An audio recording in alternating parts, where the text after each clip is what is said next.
What's something that stands out for you?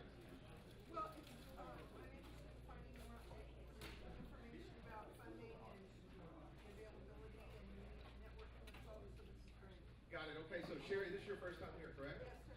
Okay, so Sherry's first time at the event, and she said that the idea of having a bunch of funding and an event where you can learn about that and connect people and everything's going to be great. She's very interested in that. Cool.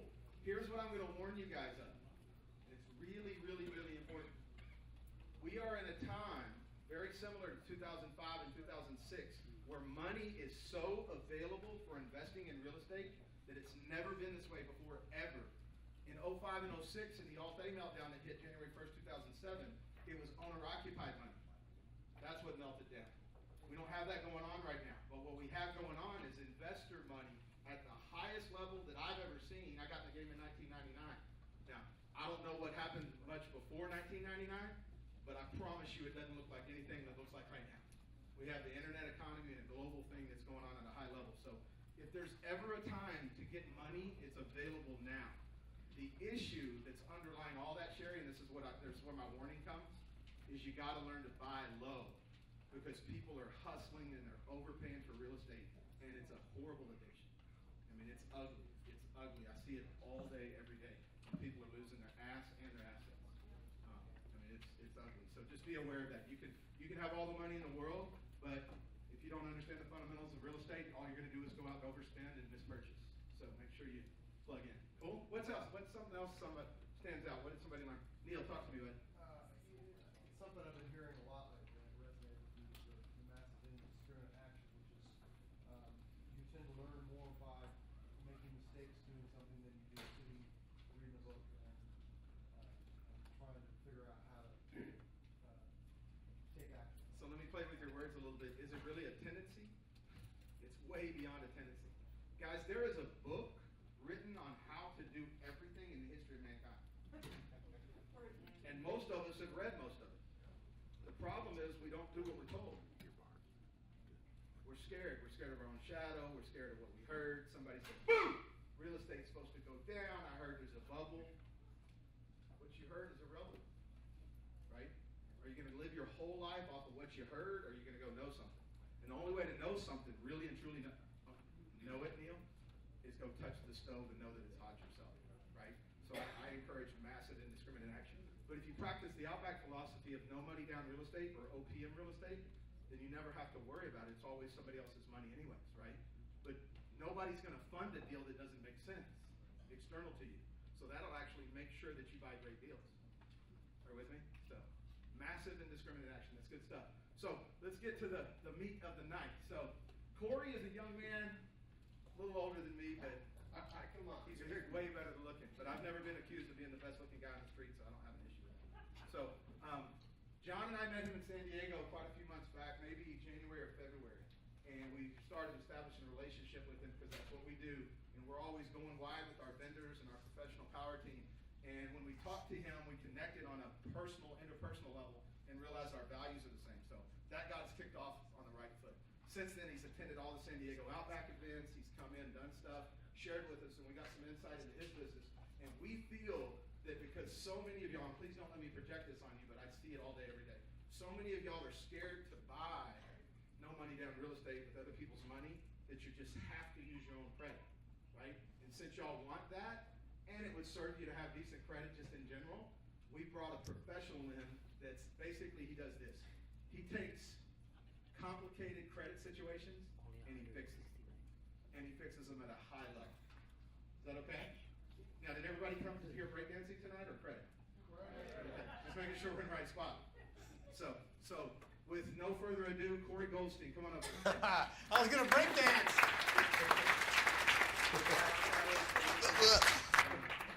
Thanks for being here. Hey, man, thank you so much. Boy, don't you love what these guys are doing, really? Making a difference, John, Coach. Absolutely fantastic. You know, and as I was thinking, you know, just outside a couple of minutes ago, that movie in The Godfather was like, you know, the Don is sitting with Michael Corleone in the corner, and he's saying, he pulls me back in, right? They pull me back into business. You know, I was very, very active in the real estate business in 1980. As a matter of fact, I bought my first house when I was 16 years old at 7419 Oneida. Wait. Okay.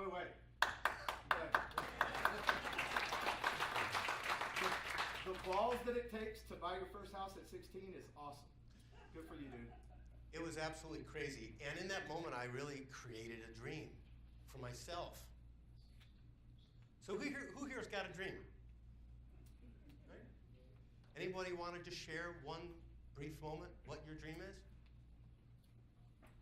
Yeah, hi, what's your name? Jonathan. Jonathan, nice to meet you. Financial security by age 27. Financial security by the age of 27. Awesome. Who wants that? Right? Coach? John always shares, since he's not up here right now, he wants the Outback to educate 1,000 millionaires. Hell yeah! Absolutely. 1,000 millionaires. And you know what's so great? We didn't share this. My commitment is to actually impact the lives of 1 million investors. And so the dream is, you know, says it so clear. How's it sound?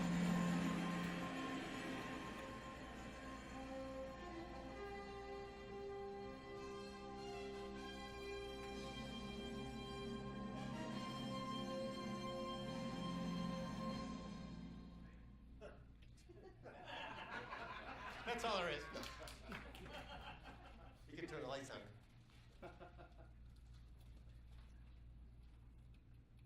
Ladies and gentlemen, our man of the year, Chester Brown.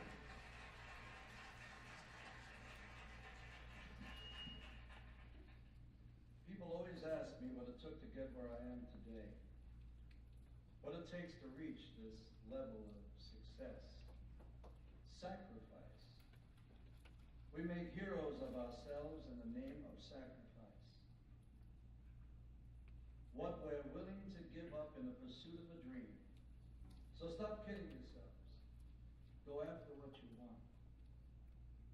There is no sacrifice in success. There are no obstacles.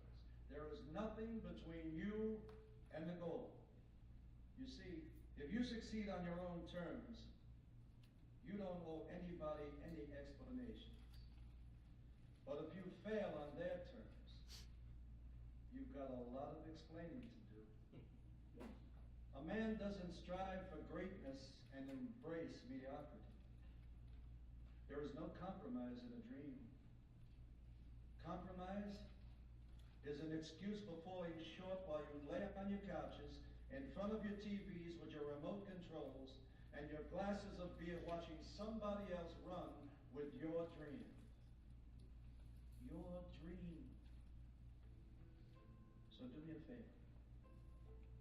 Don't wake up one morning when your hair is gray and the elastic has gone out of your waistline with shaving cream all over your faces, and you look in that mirror and you ask yourselves, what the hell have I been doing for the last 30 years? This isn't my life. This isn't where my passion lies. Do something before that happens. Don't be afraid of your ambitions. If other people hold you back, you don't want it badly, and don't tell me you do, because other people don't stop you from dreaming, you stop yourselves. You get in your own way because you're afraid of what you might become, even if that something is a wonderful, wonderful thing. Thank you.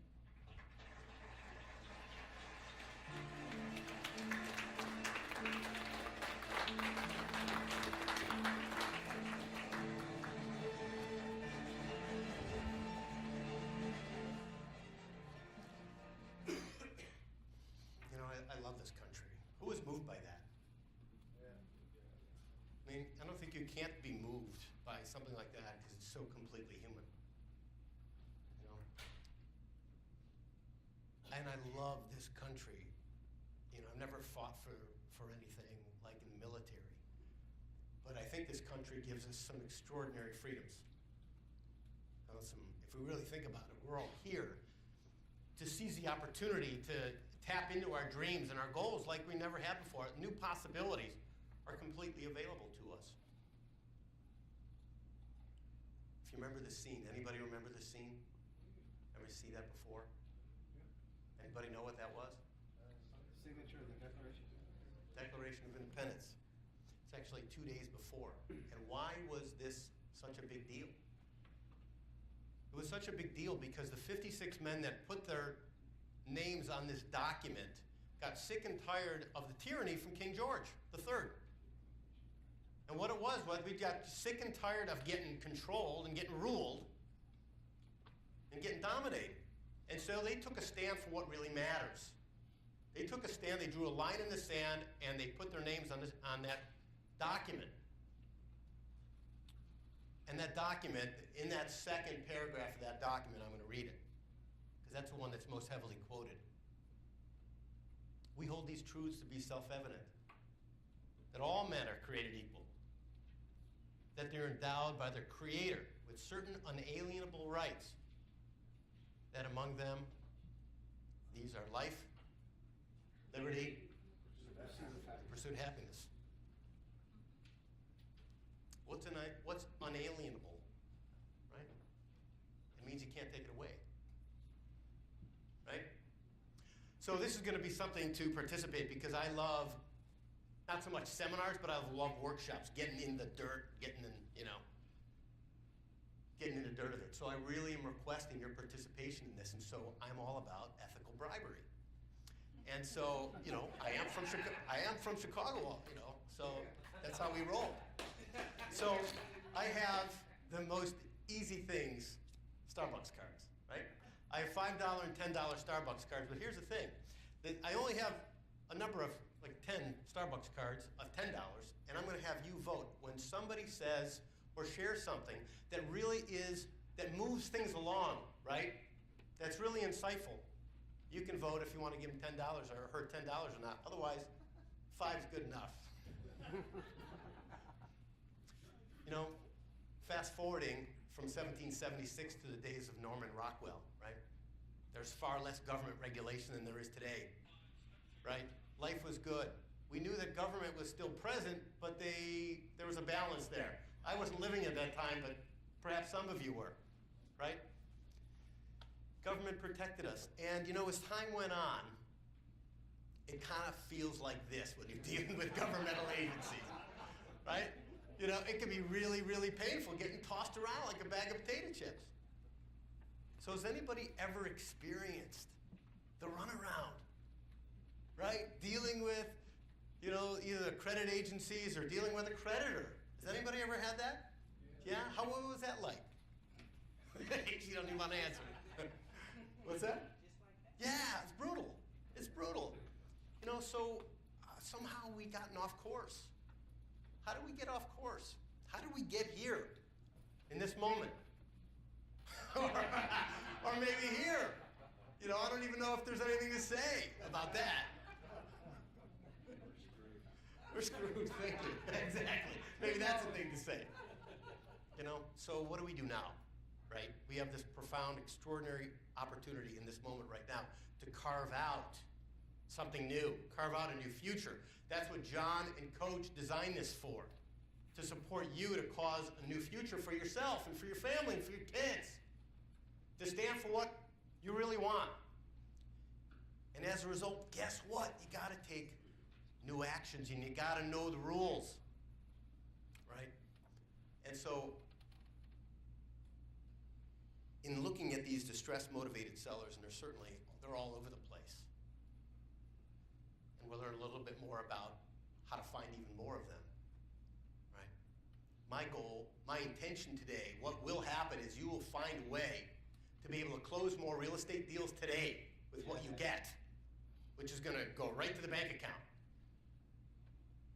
I was screwing around. I'll share with you, I was screwing around a couple of weeks ago with my wife in South Carolina, and I'll share that story and what happened out of that, just out of kicks and giggles, right? So how to beat the credit scoring system to make millions in real estate. In my view, after 287 single families and multi-unit properties that I've personally purchased. Industrial, commercial, residential, all distressed, foreclosed, tax delinquent, bankrupt, UCC, Uniform Commercial Code sale, drug DEA sales. I found a fantastic opportunity in a fantastic vein in the area of building court code violations. Awesome, right?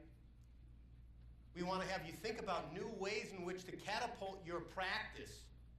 And that is all in dialogue, new language. Having new language, new ways in which to be in front of these distressed folks. So I want to take a look right now, right? Las Vegas is the hub of credit repair, right? Right? I mean, and so here's a question, right? What do you already know about the credit bureaus? Remember, participation. Here's how your arm works. Right? Participation plus bribery. Who's a coffee lover? Oh, only 4 of you, 5 of you, 6 of you. Okay, great. Robson. All right, great. So what do you already know about the credit bureaus? Anybody want to share? So Corey, as we find these, give us a second Oh. each one because we want to take this around so people can hear. Great. But I'll make this statement. I've been in the mortgage business since 1999, and I believe it gives me a competitive edge in the industry. I learned a lot about credit. I've watched all of us, including myself at a certain time, think that I was my credit score. So that's what I know about credit. I watch people be their credit score when it's not our identity. Something said. Profound. Yes, sir. Can everybody hear me? No. All right, fine. So what I know is that most of your financial activities, everything, anytime you take out a loan, or more money, anytime you make a purchase in a credit card, that stuff is tracked, and your repayments go towards building your credit score, making it more, making it higher, closer to 800, the maximum. And the searching can be hard for you to find out. Banks oftentimes solely base whether or not they lend you based on that credit score. Even low credit score, even if they do lend, will give you a higher interest rate or worse insurance policies, higher rates. Ding, ding, ding, number 1. Awesome. Who else? Yes, sir. A realtor you want to know. The biggest thing I learned years ago, some people don't realize that credit bureaus are private companies that buy stuff from me. Mm. And they hold the deposit. They make money by holding your information and selling it. Awesome. Brilliant. Who else? What do you already know about the credit bureaus? Their information, 3 major credit bureaus Speak up. is not consistent. It's not the same. She said the information's not the same. How could that be? They don't share information, obviously. Yeah, that's great. Thank you, everybody, for those answers. So, yeah, so it can be very, very confusing when information is not accurate. Credit reports. The basis for the single most important 3-digit number in your whole life, other than, of course, 311, the Beatles of rap rock. Measuring credit enables businesses to know who to lend to. It's critical to our economy, and it always has been. Millions of people use credit to buy the things that add up to a better living.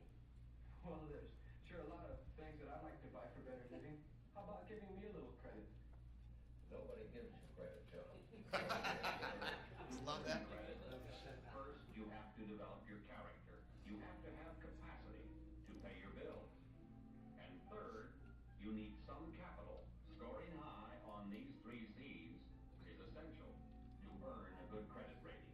Of course, back then, there was a 4th C determining your access to credit, namely what colour you were. So, weird that one didn't make the movie. But you might be surprised at just how many aspects of your life your credit reports can affect. Because it's not just banks deciding whether to lend you money, it's also landlords deciding whether to rent you an apartment, insurers setting your rates, and even employers using it to decide whether or not to hire you. 47% of employers do conduct credit checks on new potential hires, and it is legal if the employer gets permission from the applicant.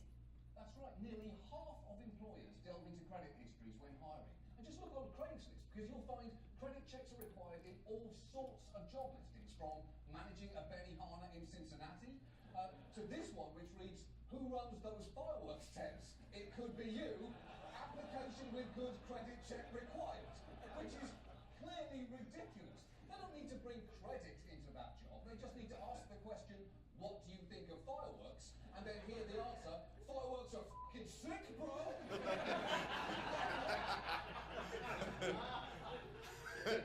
Thank you very much. You know, so exactly, it's only getting more detailed. We'll find out. Here's a perfect example. Here's a CEO of TransUnion. You know, TransUnion started in 1968 back in Chicago, and does anybody for a first $10 for the first $10 Starbucks card? Does anybody know what TransUnion was before it was a credit bureau?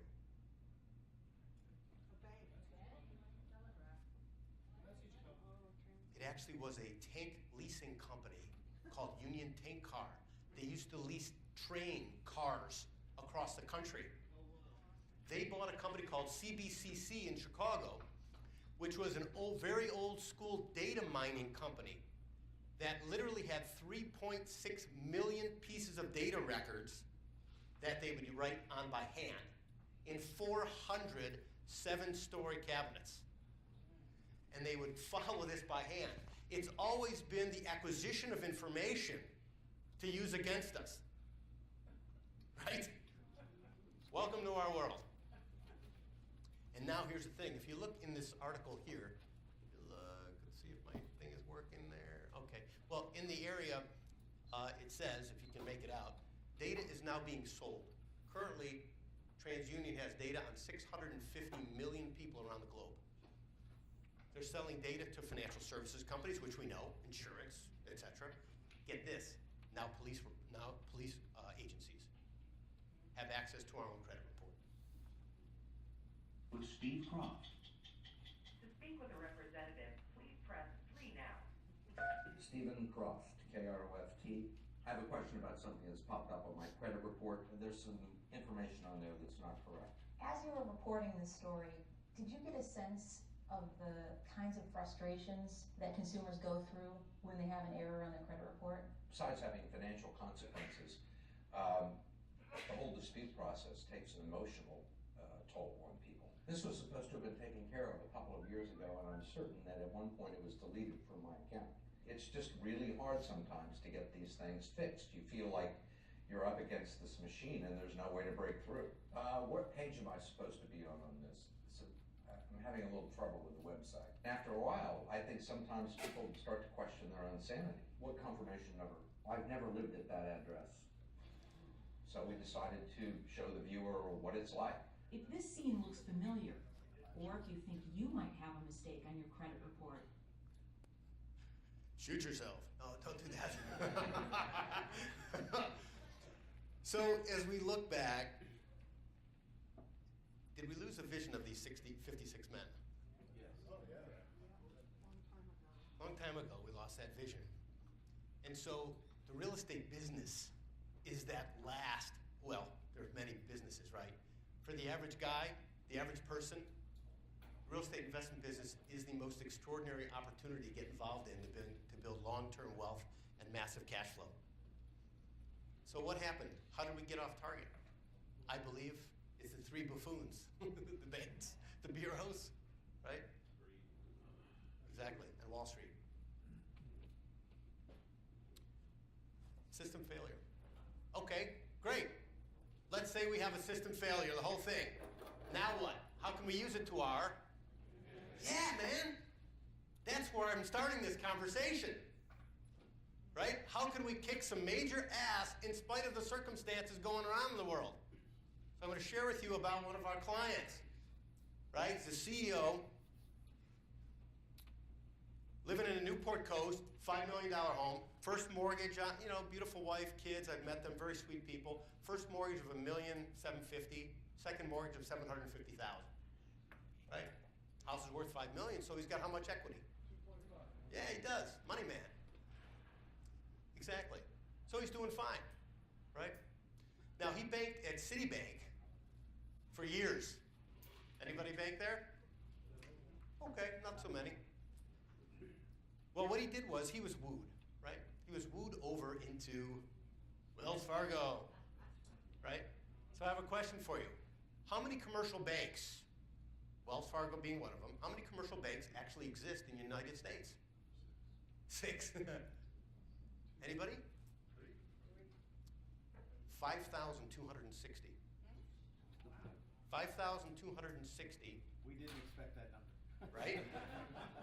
There's a mile of them. There used to be over 7,000, but obviously banks consolidated, banks shrank. So here's my question. Where does Wells Fargo rank in terms of customer complaints? Number 5. Number 5, okay? Look what's above them. Equifax, Experian, Bank of America, and TransUnion. There's 33,989 complaints currently filed against Wells Fargo. That's the top 10 most complained about companies. And we're working with them, and we expect to get stuff done with them. Right? So this big shot bank guy gets connected to our CEO client, and he woos him over, brings him over. Our client deposits about $1 million from his personal accounts and also his business accounts into the bank with instructions after he pays off some taxes and IRS stuff to pay off his HELOC, which is coming due, his home equity line of credit, which is coming due 3 months from now. This bonehead blows it. Blows it. Doesn't pay off the HELOC, right? The CEO is busy doing what? CEO stuff. And he's not a guy that really is a numbers guy. He's more of a sales guy, right? So he's not really paying attention. So what happened?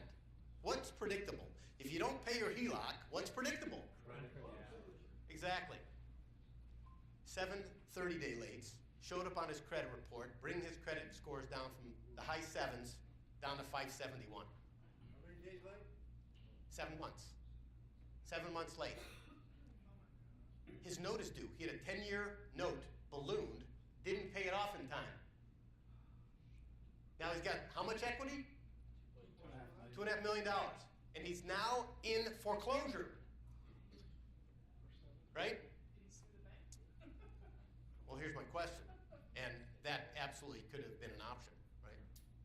So what we know is he's already in default. What's his state of mind? That's what I want to point to. There you are as an investor, okay? There you are as, you know, an investor meeting with this guy. You're in his house. He's saying, well, Mr. CEO, do you know that you're 7 30-day late? You're late on your payment. And he says, I am? How did it happen?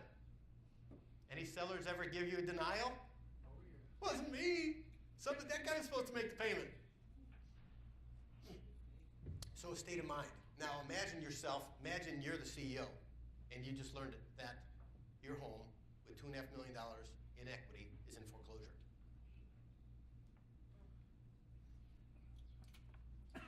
Desperation, right? The very definition of desperation is losing hope. And would you say that these distressed and motivated people that you're talking to, they've lost hope? Is there anything left when they get there? Right? Maybe you haven't reached them at the right moment yet, right? I'll share a pain scale with you in a couple of moments that I think is really important and vitally important. So my question is, if you have this gentleman, right, this CEO, has $2.5 million of equity, the property's in foreclosure, he doesn't want to sell it. You're sitting and you're talking with him, you're starting your negotiations, he doesn't want to sell it. I don't want to sell it. What else can you do for me? He doesn't want to sell it, doesn't want to list it, and now, can he refinance conventionally? He can't. What's his only option? Hard money? Okay, private money? That may very much be an option, right? Now, with all the resourcefulness and creativity, that's all we got is hard money. That's the best that we got until now. Because I don't believe in this one principle, a lot of principles, but this key one. If I'm walking into a house, and you may want to adopt this too, especially with you, right in the middle, Channing, with this deal that you're doing, looking to convert that large building, you know, walking into this project, if I'm stepping over a threshold, I'm buying it. There's going to be a way I'm not walking out. I'm not walking out empty. There's going to be some kind of deal that gets cut. Switch gears for a moment. Who knows who this is? He is, right? What's he holding? The last Oh, man. What's that? It's the last one, wasn't it? Yeah, it was the last golden ticket. As a kid, this movie, probably more than anything, shaped my view of life. It was kind of silly, but movies shape our views of life and our experiences all the time. This movie shaped my life so much because I've been looking for the golden ticket. What's the thing that's going to get me in the door, whether it's people, a connection, an idea? And as I related to my clients, it's called a letter of deletion. Has anybody ever heard of a credit correction letter or letter of deletion? No. A couple have? Great. This is a perfect example of a credit deletion letter. So how were we able to remove? If you look at it close. After careful review of your account, we have removed delinquencies from November 2014 through June of 2015, and this information has been sent to the major consumer credit agencies, Experian, Equifax, Innovis, etc. Please note that if this account is not paid in full by end of this month, delinquent reporting will resume. Now, what does that just do, right? What did that just do by removing 730-day lates off of the CEO's $5 million house? It did, right? But he has a time limit, doesn't he? Exactly. So, what are the options? What are the options were being able to get? So, as an investor, you want to look at it from these eyeballs. I can't close the deal because I can't close the deal. He doesn't want to sell me his house. How can I actually make money doing it and make a difference for him? This was an affiliate of ours that could not figure out how to do the deal, and he said, listen, how can we help this guy out? It's like, well, let's take care of his credit. We have a short period of time and get him hard money. And as a result, instead of actually walking out of the house, it generated $42,000 in fees. Right? It generated, now what we did was we got him a $750,000 loan in a couple of weeks, hard money. He's paying 13.5% interest. Big deal, right?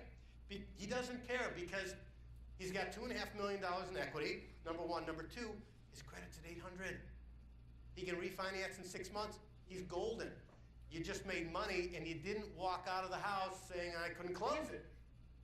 I'm having you take on a new view of how to deal with these distressed, motivated people from a new perspective. Does that make sense? Yeah. It's great.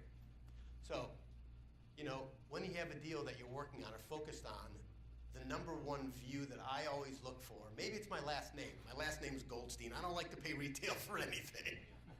Okay? Right? So that's economic plan, right? It's exactly it, So I'm always looking at how can I slash costs? How can I increase my return on investment? How can I, substantially reduce my risk? And how can I position myself in such a way that I am the subject matter expert, the SME. And I want to have that distressed, motivated seller recognize that I am the expert. You want to be the expert when you're walking into somebody's house. When you have their life, their financial future, and their life in your hands. You got to show up, man. You got to show up. And here's the thing. It's a delicate balance because you want to sell aspirin, not vitamins. Right? If I know your pain is right there, I'm going to just grind on it a little bit. Right? I'm going to take it from a 5 to a 7. And then relieve it a little bit. And take it from a 7 to an 8. And then relieve it a little bit. And why I'm putting this in place is shifting how you think and the conversational dialogue with these sellers. Right? And it's really important. Now, where are you going to find your best deal? Are you going to find your best deal at the no pain? Where are you going to find your best deal? On this scale, 8 to 10, right? So 8 to 10, dreadful, horrible, vicious, cramping versus unbearable, torturing, crushing, and tearing. Don't you love pain? Man, I love pain. I love pain. right? I love pain. Not physical body pain, right? But doesn't it also weigh on you? Mentally, physically, financially, right? So there's ways in which, right, to bring a distressed, motivated seller up the scale. What's that key thing, right? Well, if people hate pain, what do they prefer? Yeah, right? They want to get out. And here's proof, right? So here are the biggest common 12 painkillers that exist. There are so many ways to medicate ourselves to get out of pain. Aspirin, ibuprofen, tramadol, morphine, hydromorphine, codeine, methadol, God knows what. You know, I spent 8 years with Tony Robbins, and Tony's number one go-to principle was all about using pain for change, right? We don't necessarily want to use pain for change. We want to use pain for our benefit, to benefit us in such a way that we actually get into a transaction that works. So there you are. You're in your home, you're in your office, you're in your basement, you're wherever you're at, and you got your papers out, your legal notices, you're looking around, and you're looking for transactions, and you're finding stuff. You know, where do you look? Do you have a space? You have an office that you work in when you're looking at projects? Great. So you're in your office, right? You're looking at stuff, and you're ready to find a deal, and you found something that you really, really like, and so you get out of your house, you get in your car, you take a drive over there, and now you're face to face with something that every single one of us that has bought a property, investment property, from a distressed, motivated seller goes through. And it's something that I don't think anybody else can recognize. It's the willingness to get outside of our own comfort. That moment when you're sitting in that car, maybe you're taking a moment to do a little prayer, or you're, you know, whatever you're connecting to, you're like, please let the right words flow through me in such a way that this person actually gets how committed I am to make a difference for them, and that deal gets closed. And it's that willingness to be uncomfortable. And there you found that beautiful dream house. Right? Right? Beautiful dream house. And then, knocking on the door, and for the first time, you come face to face with that distressed person. And they could be in a lot of different places. And the very first thing, as human beings, let's test this. As human beings, what do? And it's automatic. We don't even know it. We want to help, okay. But there's something that we are. When we first meet somebody, what do we first do? We judge them, right? How many of you had an opinion or a judgment about either my suit, my hair, my clothes, my glasses? It's okay to be honest. One person. All right, we got 2 honest people in the room, 3 honest people. Yeah, I mean, we're human beings. So you're knocking on this door for the first time. And if you better know, he's not sizing you up and you're not sizing him up. Is this going to work? Is it not going to work? Is it good? Is it bad? Is he honest? Is he not honest? In a second, that's what we do as human beings. We're always judging and assessing things. And when you show up prepared, mentally prepared, emotionally plugged in, tapped in, turned on, you're ready to go. Being able to be flexible with them and be clear with them will give you an absolute power. This is what Coach and John have been doing, which is helping you build new levels of skill in the area of rapport building, and mastery around that area. As a matter of fact, here's a moment, because I actually I prepared something for John. We had a conversation. Well, I didn't prepare it for you, John. I mean, I prepared it for everybody, right? But we talked about it, and this is something that is really pretty extraordinary. And I just want to give it away because I'm grateful to both of you guys for allowing me to share. It allowed me to step up my game as a real estate dealer and an investor by being able to participate and learn my craft in credit a whole new way. And so what I've done is I put together a credit and rapport building master training class. It's a series of videos that will be delivered to you. It doesn't cost a penny. I'm just doing it for the love of the game, right? Because I'm so committed to be able to, have information that works to leave people in a better place. These distressed folks, we can chop the legs out from under them and they won't recover for years. That's bad juju, man. We don't want to leave people with that. So take a moment if you can. In text, thank you. Text 619-202-8342. And the words masterclass, no space. Masterclass, and it'll be delivered to you. And if you take a moment, please do that because I think it would really make a difference. If you want to put your ass on the line and step up your game, please do that.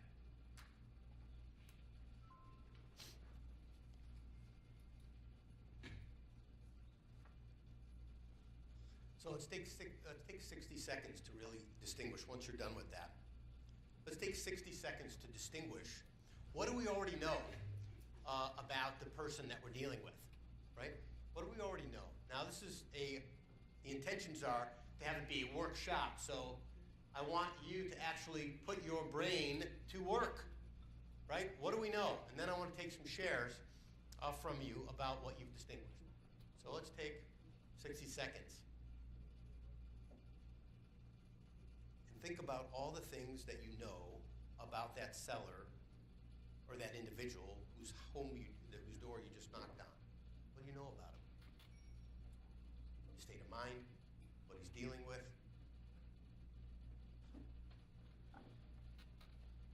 Maybe you were there once before, or you know some people that may have lost the property and what they were dealing with.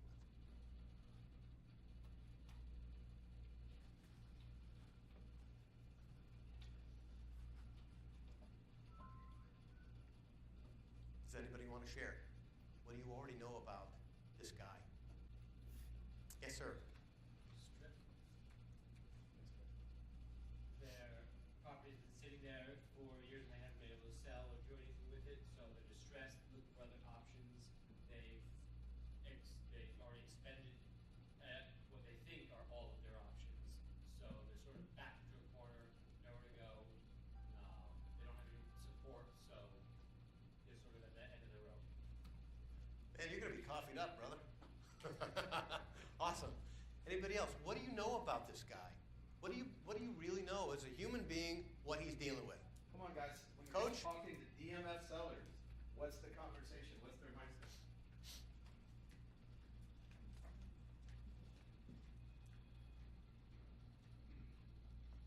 He's scared, stressed, can't take a deep breath. The weight of the house is on his shoulders. He's worried about his family. Doesn't know what to do. Doesn't know who to trust. Yeah, exactly. They owe you $10. A lot of times they've lost stuff previously. There's been a divorce or some sort of trauma, or they've lost their children, or something big has gone on to make them seriously willing to do anything to correct it. Thank you. Yeah, this is heavy stuff, right? Yeah. But it's life. It's awesome. Sucks too. And so people are dealing with all types of risks and threats for their own state of mind, right? And if you're walking into an environment and you're not clear what state of mind that they're in, you're going to get eaten and you're going to lose and you're going to blow that deal. And so we don't want that to happen. So I was looking at, examples of words. There's a Chinese word. Yes, ma'am, getting a hoo-hoo, yeah, okay. Chinese word for listen. It's ting. Is that correct, the pronunciation? Ting? Yes. Yes, okay. Is it true that it's made up of 6 letters? The first part of that is your ear. And then the bottom out, right now you interpret that as two things. But that can be also, you're your own boss. Mm-hmm. That's awesome. And the first part, now that's the left side. The top and the bottom, there are 2 separate words. Now you're to the right side. And, okay, that can be a person. Well, yeah, to be present. Okay, actually that's number 4. 1, 2, 3, 4. That's number 4. But Okay, well, Chinese lesson I appreciate it. My brain's already going to explode. So thank you, though. You're happy that you're your own boss or something like that. Yeah, so I'm sold. It's actually being present and seeing and focusing and also feel.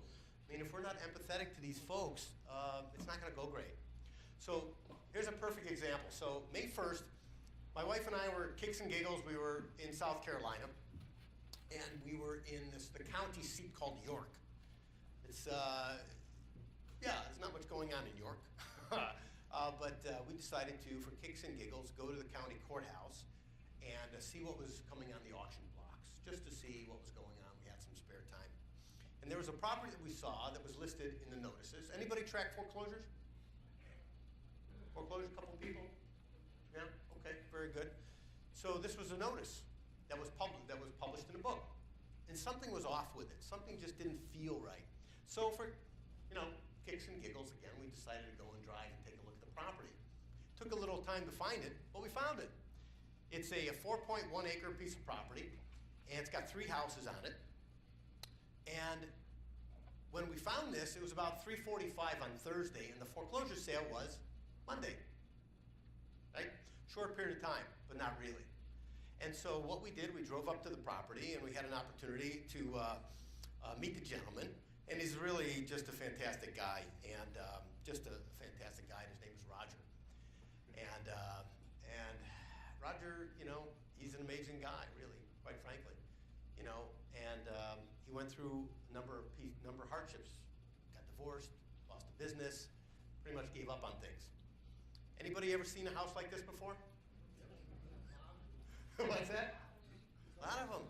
We say that Roger is up against it. That's Roger's up against it, and I had to step over the PAPS cans to get into the house. And so, this may sound brutal, so I want to be responsible for it. It's going to be brutal. What is the thing that we want as investors, most of all? What do we want? Deal. Opportunity, we want a deal. I'm going to actually get in the dirt, because I know that's the way you like it, Coach, which is what they got, we want. And we want it the cheapest possible price. We want their treasure chest and our balance sheet. Is that honest? Yep. It is, right? May not sound so great, but it's really the truth. How did I buy this property for $200? 3 houses, 4 acres. $200. I didn't stay in it. He was in it for 2 weeks. Even cleaned the place up. Here's what I did. I asked him a new question, which is the question I'm hopeful you guys will ask. How's your credit? I asked him a question that was so completely different than the questions that everybody else was asking him that was not able to buy his property. They all wanted to take it over and kick his ass out. Right? I knew that his credit scores after we sat down and talked, and we found out what his life is like, where he wants to go, what was next for him. Who in here has had those conversations with those sellers? Are those the most profound conversations you've ever had with people? I mean, you couldn't write stuff like that, for a movie, right? They're deep, they're so completely human. Well, Roger's credit was a little over 400. Collections, charge-offs, all types of things, and he wanted to grow his business. He actually had a liquor store, right? Which was great for somebody who likes alcohol. And so what made the difference in me making a deal with this guy was really 2 things, right? Number 1 was rapport. Number 2 is asking a new question. So really, all people prefer others to resemble themselves. Y'all need to write that down. Right? Because damn. All people prefer others to resemble them. So what did I do? I sat with Roger. I drank a warm, stinky-ass Pabst. Yeah, Daddy. Right? We sat, we talked, we got to know each other. I got a little twang, he got a little twang. It all kind of went back and forth. 2.5 hours. Flew right by, right? Who's done that? listen to stuff, right? Listen to people talk. Extraordinary, profound moments. It's a gift you're giving people. And here's the thing that I did. As part of that master class, I have all kind of formulas. And here's a formulaic question, and I want you to have. So if you haven't yet texted that, please do that. The UR square Q formula, right, is a question that's used that is used to redirect a distressed seller, right? Redirect's a legal word, right? You can an attorney will redirect a question. Has one of your sellers, or if you've ever experienced this, where you're in a conversation with one of your distressed sellers, and they want to talk to you about something that happened in 1962 with their grandma, you know, and they're going to go all down the road, and you're going to end up somewhere, and you don't know how you get there. Has anybody ever had that experience? How do you get them on track without offending them? What? Yeah, man, the UR square Q formula question. And it's used to redirect. And how I use these redirect questions, I like to bring in humor on stuff. Things that are completely unrelated, related question. This is one of the formulaic questions. It's an unrelated, related question. I'm not negotiating with you about your house. I'm talking to you about your credit. I'm talking to you about your life. Right? People want to know that you're interested in them, authentically interested in them. Yeah, you're there for a transaction, but mix it up, right? Have it be fun. I like things that are silly, you know, like this.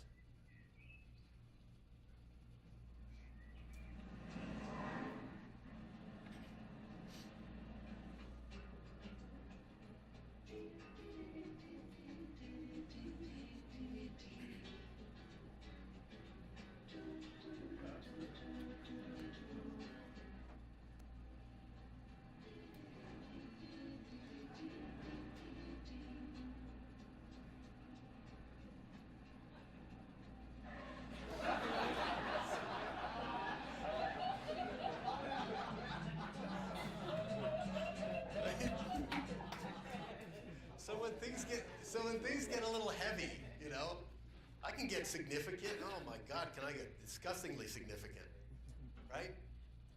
Lighten it up. Bring something funny. Break their state. Change their state. Tony Robbins, all about state change.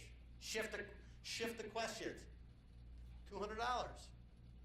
Deed recorded, whatever it was, May 2nd, right? 3 acres, actually a little bit more. By the time we finalize, it'll be 4.01 with 3 houses. Now the market's different, but for kicks and giggles, $200, we took the property over. Got it recorded early Monday morning. Ran to the courthouse, right? Ran to the courthouse. Called the attorney, called the judge, Sunday. I was there for 3 days, man. I was there for in South Carolina for 3 days. But I was one vicious son of a gun when it came around to getting that deal closed. Now, I paid off his loan, which was $25,000. We paid that off. So his equity we bought for how much? $200. $200. Who wants to buy people's equity for a couple $100? Absolutely. If everybody's not hands up, like, get out of the room, man. Right? I want to do that all day. My wife, all of a sudden, we were having burgers, and she's like, I don't want to go see a house. I'm like, we're going to go see this place. Right? All of a sudden, she goes, cha-cha-cha-ching. Right? Oh, wow. I can do this with it, and I can do this with it. I'm going to sell it. I'm going to rent it. I'm going to fix it up. That'll cash flow about $2,800 a month. Say that again. How much? $2,800.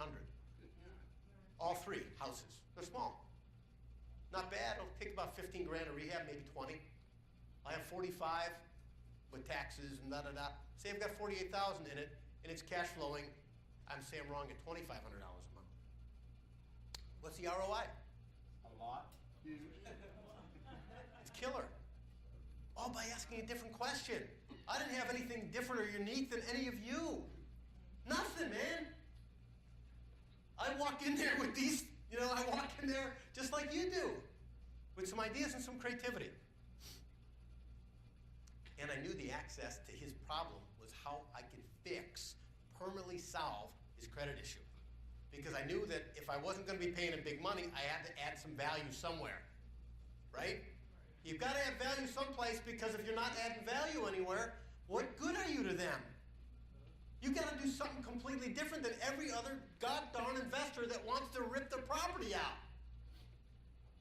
I bought this thing for $200,000. It's worth $500,000. Okay, great. Did you leave them in a better place? That's my own personal view. I want to leave people in a better place. That's my goal. Not that it has to be yours. That's not it. But I will tell you that every single objection that he put up about price got bowled through when I told him I can make a difference for him and get him back on track in his life again by solving some of his complex credit problems. Because now he's got something to shoot for. He's got an end in mind. He's like, you know what? Okay, I can start again, right? I can start up again. And so the thing is, because you want some new results, you got to do something a little bit different, right? You got to do some different things that you've never done before. For example, the credit bureaus can be really difficult unless you get into their game. Now, the credit bureaus really, if you look at them, they're yes, I believe that Linden. You said it's an information service. That's all that there is, And all the credit bureaus are is a giant reporting agency that reports on the game, right? But I tell you, you can feel, this is going to be a little loud, so please excuse me. I don't know where that went. You can feel this way. Let's do that again, because that was actually pretty stupid. That didn't. There we go. Yeah, this guy. I just love this guy. He's not working out, but trust me, he's. There we go.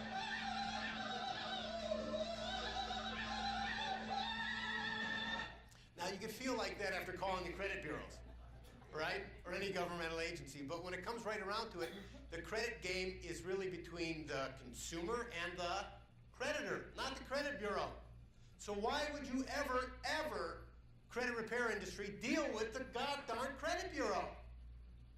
Deal with the creditor. They can make the permanent changes. You already saw a letter of deletion. If you could get that deleted off of your own credit report, that would make a difference. So want to come up with and getting it back to basics, right?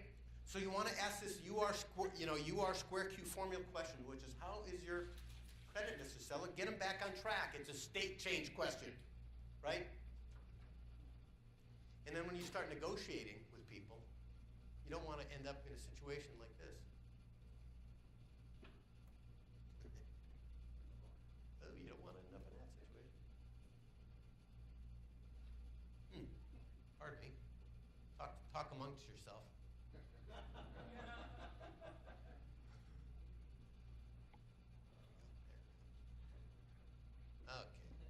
Anybody seen this? No. It ain't working. It's broke right now. Yep. Okay. Very good. We're gonna try one more time. All right. It ain't working. All right. Very good. Well, what it was Ma and Pa Kettle. And they were discussing math, and they were discussing a real estate transaction, and they were discussing, well, we want to have this amount of equity, and you can have this amount of equity, but they just couldn't do the math right. And if you walk into a real estate transaction and you don't have your math right, it's really going to be a problem. And so, the benefits that I want to put to you around assisting these folks, okay, with their credit issues, it's going to be building trust, building credibility, driving down the cost of acquisition, increasing your return on investment, and it leaves them, in a far better place. Now, I think that before we start looking at credit reports, right? Before we start looking at credit reports, does anybody have any questions? Because I threw a lot of different things your way and had hopefully it got in, right? I saw a lot of head nodding, and then I saw, I didn't see any sleeping, which was great, right? I'll have to work that out with my wife a little bit. I saw a lot of head nodding, like in agreement that you understand, but are there any questions that you may have about how to potentially incorporate, new questions to these distressed people? Anybody? Yeah. I have a question. So let's say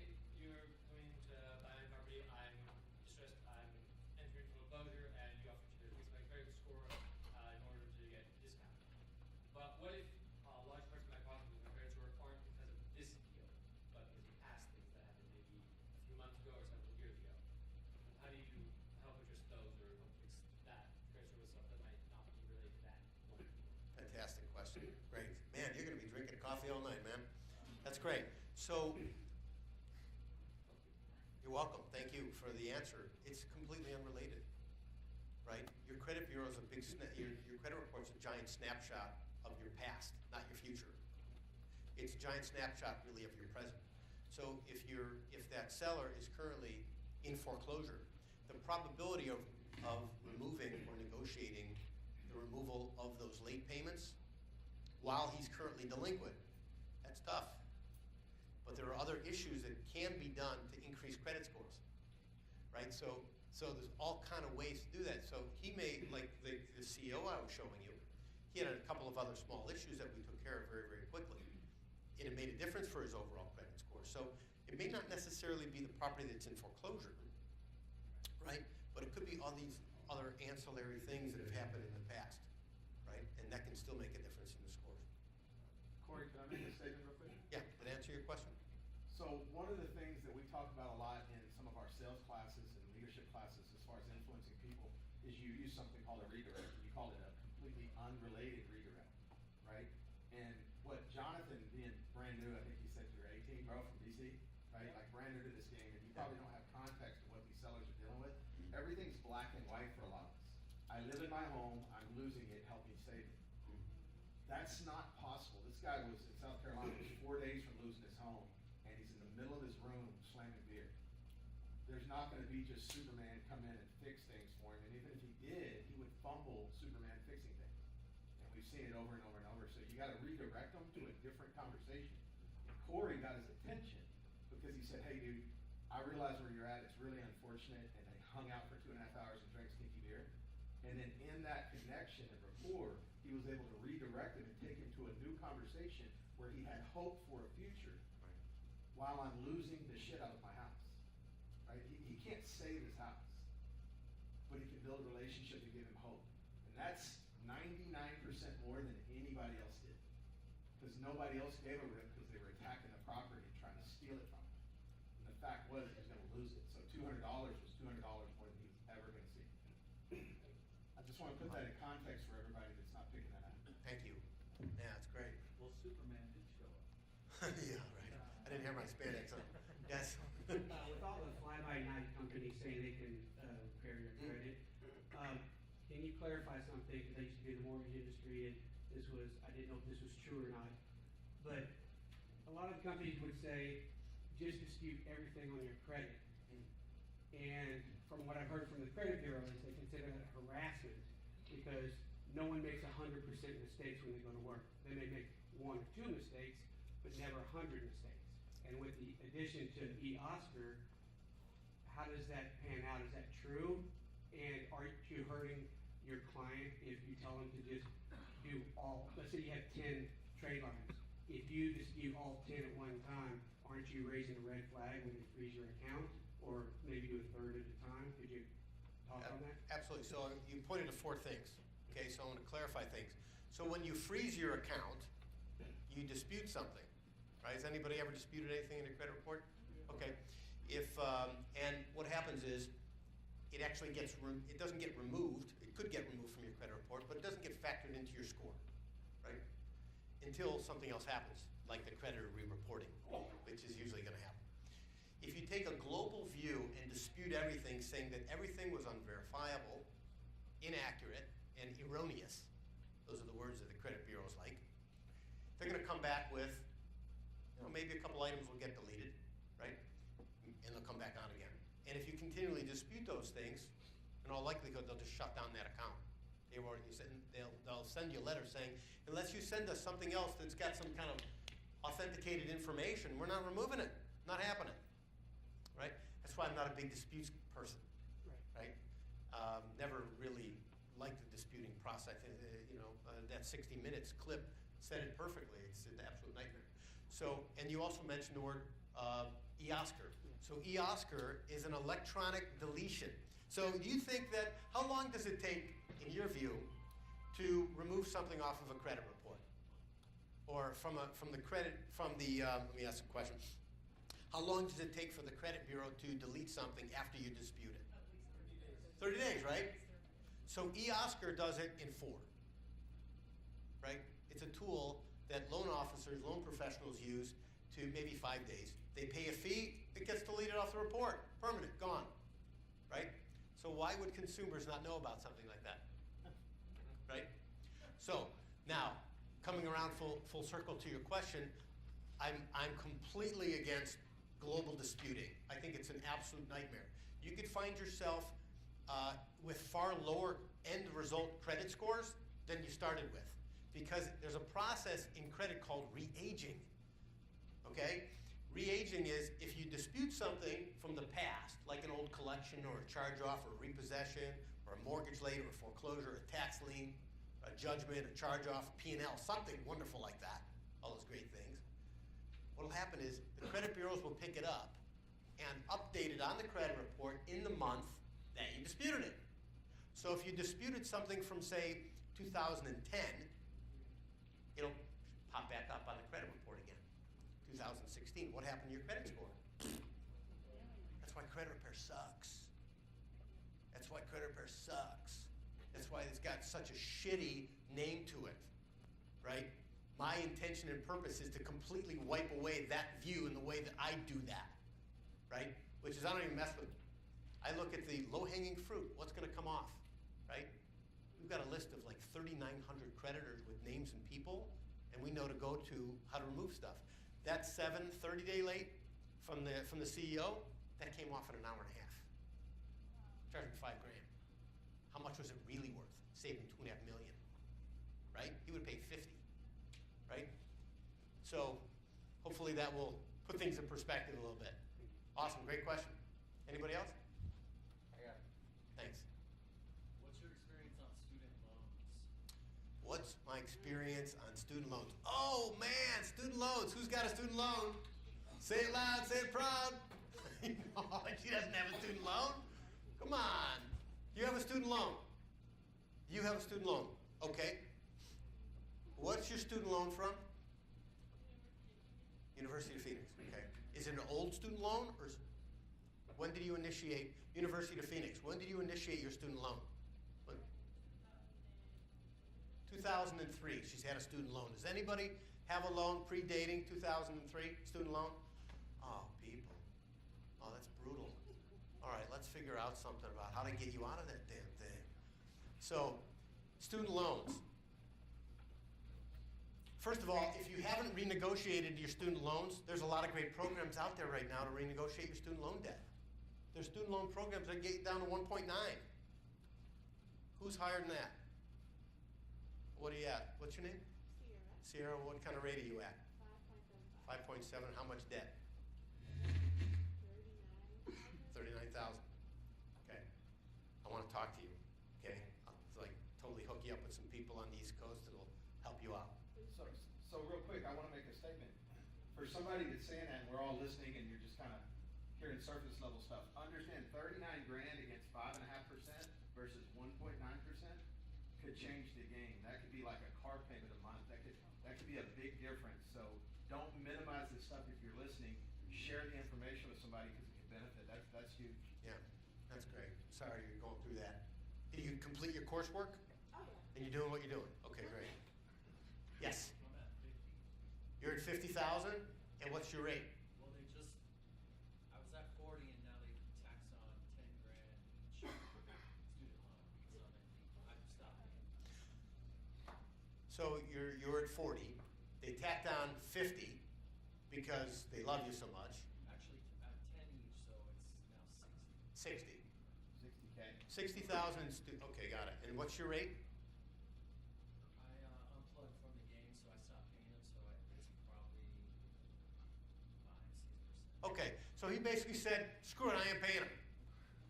I love his attitude. What's the only debt that you cannot discharge in bankruptcy? Oh, man! You can discharge IRS. Correct. It's only student loans. Yep, you can discharge IRS, but you have to have your taxes paid. You have to have your actual tax filings complete. Talk to your most excellent tax advisor. So there's a program. 3 weeks ago, I did something for a gentleman. $54,000 of student loan debt, hadn't paid it 7 years. They keep mounting. He started off at 30-something, now he's at 54. He wanted to reinstate his account. Is your debt with AES? Yes. Perfect, AES, right? Who's got AES, student loan debt? Okay, great, they have a great program, okay? They work with a company called the CBE Group. It's a collection agency. They will put together a program for you that'll rock. $5 a month, reinstatement. You pay 9 months of $5 each, they remove all the late payments off your credit report. How killer is that? Doesn't it make you want to have student loan debt? Smoking deal. Absolutely. Okay? Now, anybody else have something else about credit? Well, yes. I got it. Thanks. Can you repeat that last? Great. That last one? About the debt? Yeah. Great. Dollars, all that stuff. Right. So there's a company called AES, which is a student. A is an apple, E is an egg, S is in Sam. American Education. And if the debt is defaulted, delinquent, in arrears, late, and it's late for some period of time, they have a repayment program that will allow you, if you made 9 payments in a row at $5 each, right? That once you make your last payment, your $45, they will actually remove all of the late payments off of your credit report and now set you up on a new monthly payment plan. Yes.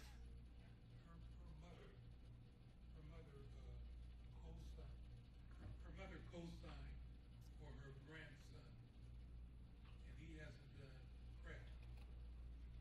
What's her option? Who's co-signed for somebody in the past? For a car, a boat, jet plane? Don't do it. Don't do it. No matter how much you love them. Remember, pain, baby, right? You gotta say no when you gotta say no.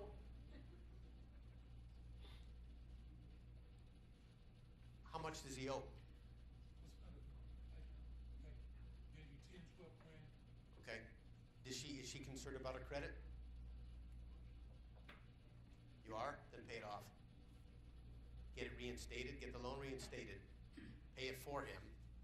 Okay? And I would have him sign a note to you. Say, you know, you're gonna make this thing right. You effed me up, you're gonna make it right. That's not fair play.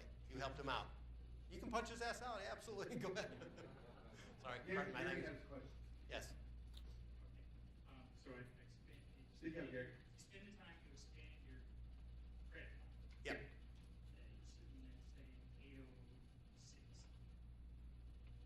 You've used the credit line, and now suddenly you're down at 740. Mm-hmm. Hey, you're really coming high. What you expanded, now you're way down. Right. So is there any technique you can use? Great question. Yeah, you can actually have additional lines of credit to offset the increase on one line. So it all balances a bit. If you look at credit like an orchestration, like a beautiful orchestration, you can manage your scores very, very high and borrow lots of money. Before I got here, I got a call from a guy making $3.4 million a year as an attorney. Credit scores are 478. Right? Exactly. Multi-millionaire, great income. Multi-millionaire, great income, horrible credit scores. He can't qualify for $200 secured card with Capital One. Right? So for you, what I would say, you know, if being able to have access to those lines of credit, you need to know when you're going to repay those before you go out and do something else, especially if credit's going to be a real consideration for you. You got to make sure your numbers are high, right? If you're not buying or if you're not using those lines, you're fine. But the moment you use those lines, unless you have other lines to mitigate it, and we have that gentleman, the line of credit gentleman, that can absolutely answer those questions as well. But you're golden. Great. Thanks. You're golden. There's no perfect answer. The moment you use a line of credit, your scores are going to get hit. Buying a car, buying a boat, things like that. Okay, great. Awesome questions, everybody. So credit reports. First, I want to acknowledge John sent out an email to everybody saying if you are interested in getting your credit evaluated, please do that. And so we got a number of people that said, I really need some help in taking a look. And so if you're one of the people and you want to share, you're welcome to do that. And if not, I totally appreciate it. Now, everybody's names have been blacked out, Social Security's number's been blacked out, and I want to point to a couple of things. Okay, so first over here, credit report is made up of 8 different sections. You've got an applicant information. Let's see if I'm the right zone here. Okay, let me stand right in front of you. You've got the applicant information, you have score information. Sometimes people have 3 scores, no scores, 4 scores, 6 scores, 0 scores. It runs all over the place. Now, in this scenario, this person said, why is my credit the way that it is? Why are my scores low? Okay? And I'm going to point to why and no lates. Now, here's a line of credit. Under the word trades. Hey, Corey, explain it to it as you go, because down here we can't see the pointer. Okay, great. Just explain it. Just say, hey, we're at the 3rd dark line on the bottom, that type of thing. Great. I'm trying to find a good zone here. So we're at the 3rd dark line that says trades. Okay? And what you'll see, that trade line says Capital One, the account number. And if you look to the far right of that where it says no lates, I put no lates. I don't know, I can't see it on there. You can see where it says no lates. Yep. 000, meaning 030, 060, 090. It's perfect account, but somebody closed this account. Okay, you can look at it. There's 12 of 09. To the right of Capital One, it says 12 of 09 and then 1106, correct? 1106 is when that credit card was open. That's a positive, awesome piece of trade line credit, but it was closed. So it was lost. Next. This person did it again. Ouch, ouch, ouch, ouch. All these fantastic lines of credit, gone, closed. Why'd you do that? No lates, perfect history. Don't dispute stuff. Don't close your accounts. Who here was told by their parents when you have open lines of credit and too many of them to close them? Anybody hear that? Oh, yeah. Yeah, don't do that. I got items on my credit report before I was born. I've got items on my credit report from 1958, 1963, and 1964. From my father. You want old credit. Okay?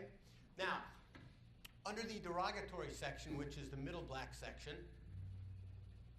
you'll see a number there. There's an Ocwen loan, and it shows in yellow. Everybody see that? $22,813. Now, if you look underneath where it says Ocwen, you'll see a series of late payments. It says lates, goes back to 09, and it says Chapter 13 bankruptcy, second mortgage. So they went bankrupt. They filed bankruptcy on some property, but it still shows an open outstanding balance of $23,000. Now, if you file bankruptcy and it's discharged, do you owe anything? No. Why the hell is it on there? Because there's no accountability in the system. 0. Right? Next is Nevada Federal Credit Union. It's a collection. It was part of the bankruptcy. Do they owe this? $4,682. It's showing on the report. Same thing. Now, this one's a little bit different. It's a joint account, but we won't get into that one here. So, now, what this person did here, also there's another mortgage, another $16,000. So right off the bat, you can see, add these things up, it was about $60,000, $50,000 that are showing up on their credit report that are ultimately not, it's not their debt, right? It's not their debt. Now, here's one thing that I don't align with. In the bottom statement, it says consumer statements, right? See the consumer statements in yellow? Anytime you list something on your consumer statements, your creditor is going to see it. And if you start telling a substantial story about what happened and all this kind of stuff, it's not going to forward anything. I would highly recommend stay away from consumer statements. Next person. Credit scores, 541. You see under the score information, 541, 554, 532. In the yellowed out area on the left-hand side, you'll see these 1, 2, 3, 4, 5 sections. These are FICO codes. These are the internal FICO codes that FICO uses to determine probability of bankruptcy filing and probability of reporting. Everything is mathematical and everything is a matrix when it comes around to the bureaus. You've got a score of 38, you get knocked down for 38 for serious delinquencies, 18 for number of accounts with delinquencies, lack of recent revolving account information, 33 proportion of loan balances. Geez Louise. So I always look for what cards does somebody have open? What debt do they have open? Right? And then you can see in the second section where it says JR, right? You can see JR. There's a junior. Anybody here has named their kid after themselves? You have? Boy, I'm sorry. Don't name your kid after yourself, right? It'll jack you up and jack them up, right? It's a real issue.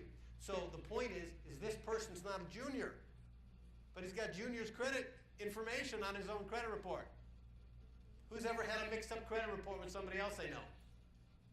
Yeah, how was that experience to try to fix that? You have your hair left? Terrible. Yeah, it is. It's not a pleasant, not pleasant. So this is what a good score looks like, or a good report. It's nice and clean, no lates. Now this is, how many accounts does that look like? It does, right? It's one. It's one account. Now, it's actually a student loan, okay, Department of Education. It's one loan, collectively about $100,000 of loans, but it's fanned out. Now, if you're looking at that credit report, that looks pretty dangerous, right? That looks pretty dangerous. But it's actually an easy fix. It's just a couple of 30-day lates. If you look in the yellow section, right, any of them, right, you see late dates right here. It says 5/10/2014 and 4/9/2014. How many lates are there? How many lates are on the report, though? 10. Right? So by being able to properly assess and evaluate somebody's credit, you can use that to your advantage substantially when you're buying these properties. Inquiries, right? Inquiries. What do you know about inquiries? Yeah, absolutely. Yeah, absolutely. Had a client a couple of years ago, 186 inquiries on his credit report. He went shopping online loan, 186 reports were pulled. Completely killed it. So be really responsible about when you make an inquiry, especially when you're out car shopping. Anybody out actively car shopping? You want to give them one credit pull and put them in writing. You can pull one credit report, that's it. Because they'll shop you multiple times, drop your score, charge you more money on the rate. So I want to share with you something. Did that make a difference? Did what I share make a difference for you a little bit on the credit side? Okay, really, really great. Well, I want to share this with you because this is something that's totally important to help you move forward. And I've got, just going to share a couple moments on it. It's really my affiliate program. And what I've done is, when you're out and you're out and about doing deals, Saturdays and Sundays are most of deal times, right? You're driving properties, you're looking at properties. Are there resources available on the weekends to call people? Not a thing. If you need something, you're SOL. Is that all right? Yeah, man. You're out of luck.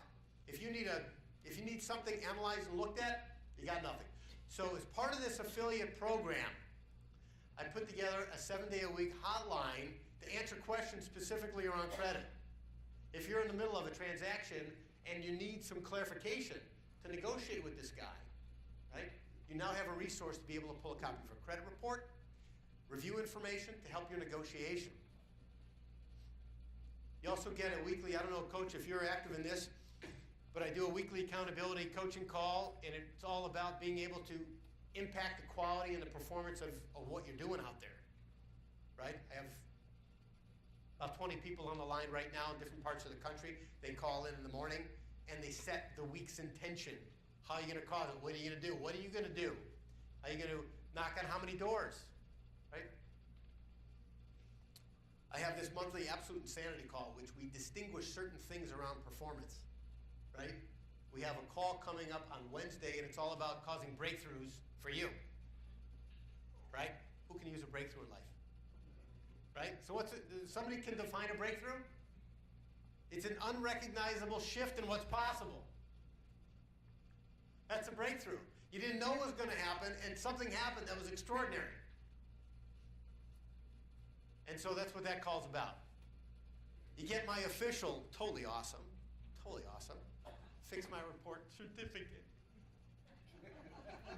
Worth millions. And on transactions, you earn 15% commissions. So you make money when you can't close a property, or you're wanting to help make a difference with somebody, and you want to be able to increase their credit scores and add more value to them. We can help prepare you when you're speaking to that distressed seller, saying, hey, Mr. Person, Mr. Seller, Mr. Person, that was funny. We can help you on your credit. And here's how we're going to do this, you know? And this is quite expensive. And as a result, I need a discount off of what you're asking. I'm going to help you, you help me.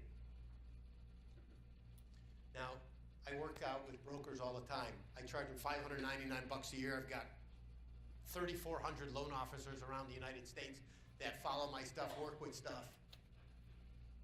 I charge them $599 to work with me, and then I provide all these other ancillary answers for them when it comes around to dealing with their complex problems. And they close loans. We've helped close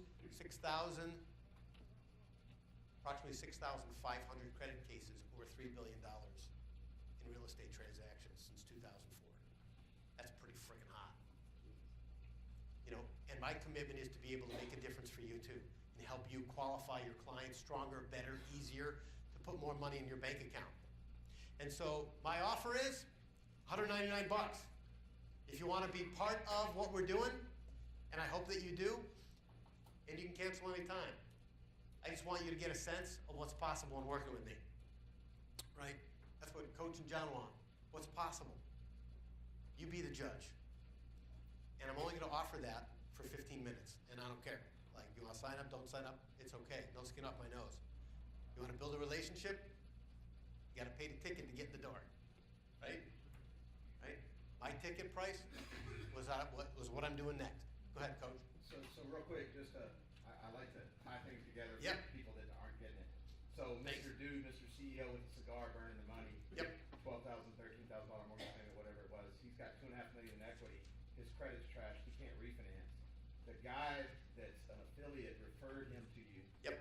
And you made $5,000 on it and saved this guy's credit and allowed him to go move forward, keep his house, etc. And that guy made 15% or whatever percent. $42,000. Say it again? $42,000. Oh, because the subsequent stuff as well. So Yeah. $42,000 in fees over a period of time, maybe a year. 3 weeks. 3 weeks? Okay. Did you really revamp this guy's credit? Oh, yeah. The referral got 15% of all. 15%. Okay. I just want to make sure that. So what is that number? I don't know. Whatever. Yeah. For making a phone call and visiting them. Thanks, Coach. Thanks. You know, I gotta get Coach from the coach, right? He knows his stuff. And so I have 100% no-fail guarantee. It's really, really simple. And so my request is become an affiliate today. It's pretty simple. And what we're going to do, if you choose to become affiliate, there's a little area in the back, and I think there's going to be a little form you fill out. Thank you very much. The form's being held up right now. You can take a look at that. Sign it, credit card, and then what we're going to do afterwards for the affiliates is that I have a special gift upstairs. We're going to have a little mixer. So I've got bottles of wine, I got pizza, I got some beer up there that's coming. I've got chicken wings. We're going to get together, just get related, take my tie off, be comfortable. And I want to get to know who you are. I want you to get to know who I am, what I'm doing, and see if it's possible to work together and help you become even that much more successful. I just want to help you close more transactions by incorporating new tools into what you're already doing and you're already practicing. Thank you very much, guys.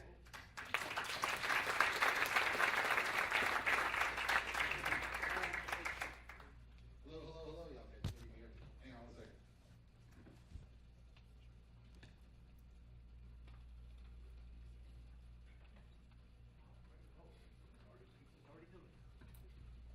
All right, folks, there's a couple things I want to bring up. Speak up, John. A couple things I want to bring up before we wrap up. One of the things that we talk about is investing in man and land. We talk about building relationships with people, and everybody deserves 5 minutes. Was this great information that Corey gave you in the past 70 plus minutes? Yes.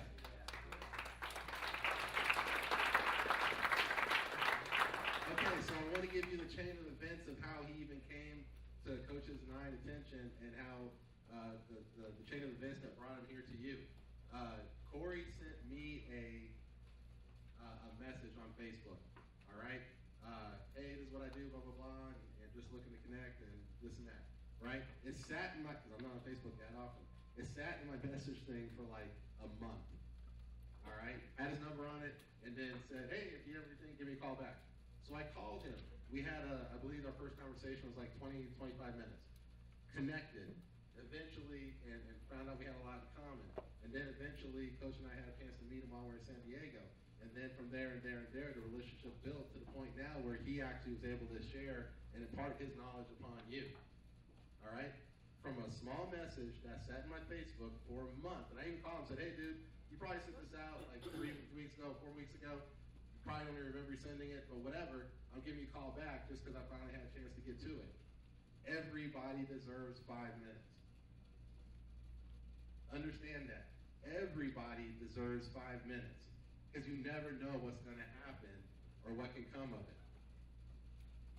And because I know that, hey, I need to connect with this guy because he did reach out, and we built a strong relationship from there, he's able to impart his knowledge and this opportunity to you to make you guys better investors. That's what investing in man and land means. Everybody follow? Okay? Everybody deserves 5 minutes. So it's just something that kind of struck me that this is how stuff happens. Just reaching out to somebody and not even realizing who it is or where it could go, but reaching out to them. So just want to put that out there. Thanks for coming. And I know our people in San Diego, when he goes later this month, is going to give him the same thing. All right? So, yeah. We got a winner here. Okay, cool. A couple other things before we're just going to wrap up. For all my volunteers, raise your hand, because right now my mind's shot. Okay, thank you for helping us. So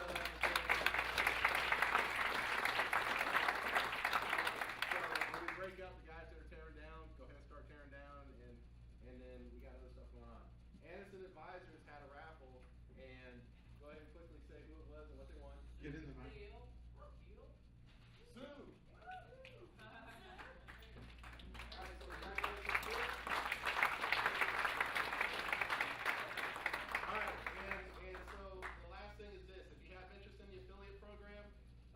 Raise your hand, Emily.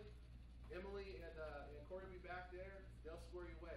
If you have more questions concerning the summit or the boot camp, find Coach and Carmen. And if you got questions concerning business lines of credit, holler at Reed. Other than that, and Corey's going to be in room 618 with his little soiree with cocktails and pizza. 618 for all of you people that are becoming affiliates. And if you got any questions for me, feel free to reach out to me. Thanks for coming. See y'all next month. And yeah, thanks for being a part of the Outback. Have a good night.